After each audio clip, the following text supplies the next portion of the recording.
नमस्कार, श्री स्वामी समर्थ। आजच्या व्हिडिओमध्ये आपण पौर्णिमेच्या दिवशी आपल्याला कोणकोणत्या सेवा करायच्या आहेत, घरातील नकारात्मकता दूर करण्यासाठी, वास्तुदोष दूर करण्यासाठी आपल्याला काय काय केलं पाहिजे हे आपण जाणून घेणार आहोत। तसेच लक्ष्मी प्राप्तीसाठीच्या कोणत्या सेवा करायच्या आहेत हे आपण या व्हिडिओमध्ये जाणून घेणार आहोत। घरात पैसा टिकत नसेल, आर्थिक अडचणी असतील तर यावर हे उपाय आपल्याला प्रत्येक पौर्णिमेला करायचे आहेत।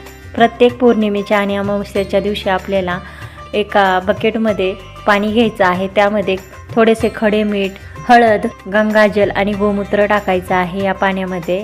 या पाण्याने घरातील फरशी स्वच्छ पुसून घ्यायची आहे। त्यानंतर आपल्या घराचा उंबरठा, घराचा मुख्य दरवाजा या पाण्याने स्वच्छ करून घ्यायचा आहे। असे केल्यामुळे घरातील जे नकारात्मकता आहे ती बाहेर जाण्यास मदत होते।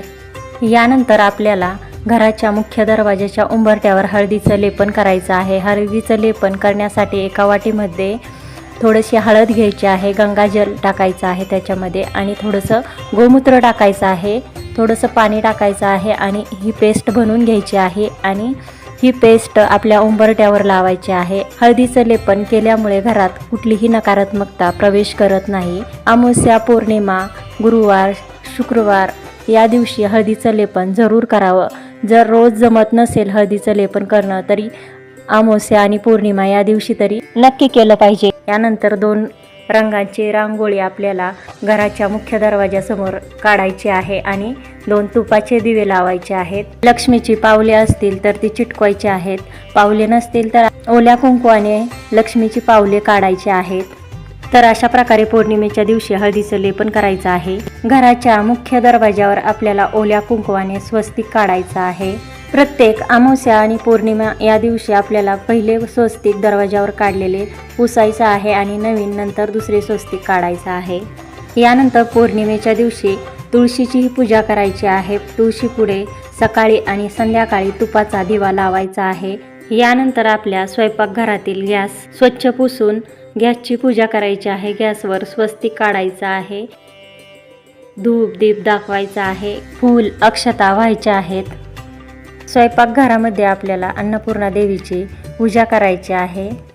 स्वयंपाकघरामध्ये अन्नपूर्णा देवीचा वास असतो, त्यामुळे स्वयंपाकघरामध्ये आपल्याला अन्नपूर्णा देवीची ही पूजा करायची आहे। दर पौर्णिमेला आपल्याला अन्नपूर्णा देवीची पूजा करायची आहे। यामुळे घरात कधीही अन्नधान्याचा तुटवडा भासत नाही। पौर्णिमेच्या दिवशी स्वयंपाकघर स्वच्छ करून गॅसची व अन्नपूर्णा देवीची पूजा करावी।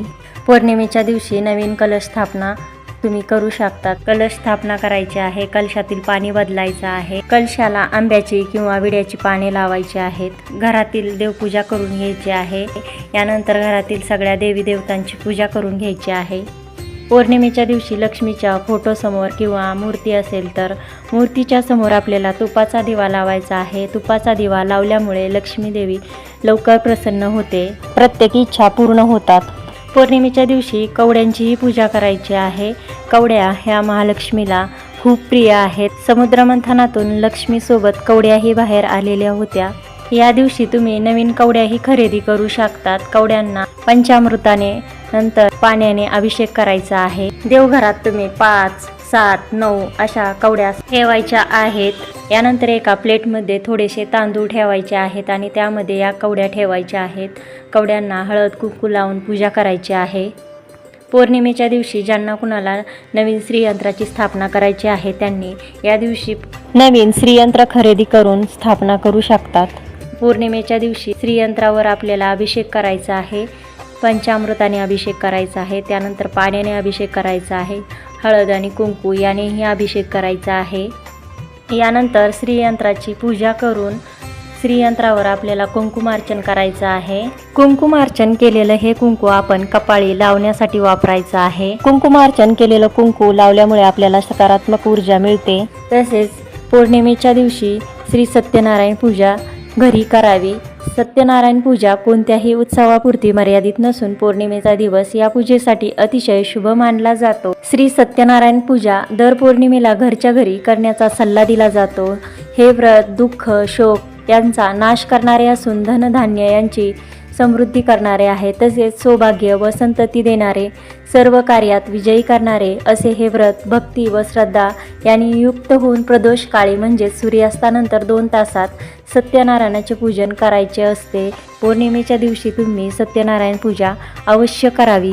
तर पौर्णिमेच्या दिवशी अखंड लक्ष्मी प्राप्तीसाठी, घरातील नकारात्मकता दूर करण्यासाठी आपल्याला या सेवा आणि उपाय करायचे आहेत। हा व्हिडिओ आवडला असेल तर लाईक, शेअर, सबस्क्राईब करायला विसरू नका। चॅनलवर जर नवीन असाल तर सबस्क्राईब करा। धन्यवाद। श्री स्वामी समर्थ।